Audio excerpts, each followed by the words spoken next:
નમસ્કાર ખેડૂત મિત્રો, હું રવિ ચૌહાણ આપ સૌ મિત્રોનું આ ડિજિટલ પ્લેટફોર્મ ઉપર હાર્દિક સ્વાગત કરું છું।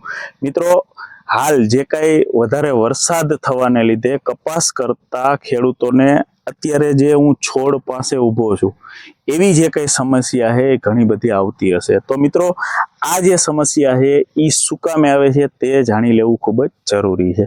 મિત્રો, આ જે કઈ છોડ છે એની અંદર પેરાવિલ્ટ આવેલો છે। શું થાય છે તો કે જ્યારે વધારે વરસાદના કારણે આપણી જમીનમાં જેટલું પાણીની સહન કરવાની એટલે કે અંદર ઉતારવાની ક્ષમતા હતી એટલું પાણી જમીને અંદર ઉતારી લીધું હોય છે। ત્યાર પછી જે કાંઈ પાણી ઉપર રહેતું હોય છે અથવા તો જે કાંઈ વધારે વરસાદને કારણે સતત પાણી ભરાઈ રહેતું હોય છે, ત્યારે જે કાંઈ તંતુમૂળ હોય છે એ ડેમેજ થઈ જાય છે।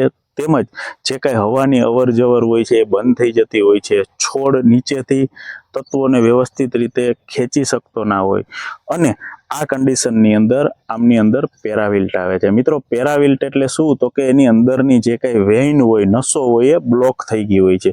તો એના માટે શું કરવાનું છે તો કે મિત્રો, એના માટે જ્યારે વરસાદ રીએ ખેતરમાં હલાય એવું થાય એટલે તાત્કાલિક ધોરણે કોઈ પણ સારી સિસ્ટેમિક ફંજીસાઇડ હોય એટલે કે ફૂગનાશક દવા હોય તથા એની સાથે ICL કંપનીનું પીકવંડ 04932 કે જે ભારે ફોસ્ફરસ અને પોટાશયુક્ત ઉપરથી સ્પ્રે કરવાનું ખાતર છે એ 15 લીટરના પંપની અંદર 100 ગ્રામ નાખવાનું છે। તેની સાથે ICL કંપનીનું 12% EDTA ચિલેટેડ ઝિંક આવે છે એ 15 ગ્રામ, આ ત્રણેય વસ્તુને ભેગી કરી અને તાત્કાલિક ધોરણે જો ઉપરથી સ્પ્રે કરી દેવામાં આવે છે ત્યારે ઘણા બધા વિસ્તારની અંદર જે કાંઈ આ પેરાવિલ્ટ લાગેલો હોય છે એને આપણે અટકાવી શકીએ છીએ અને આપણા પાકને બચાવી શકીએ છીએ।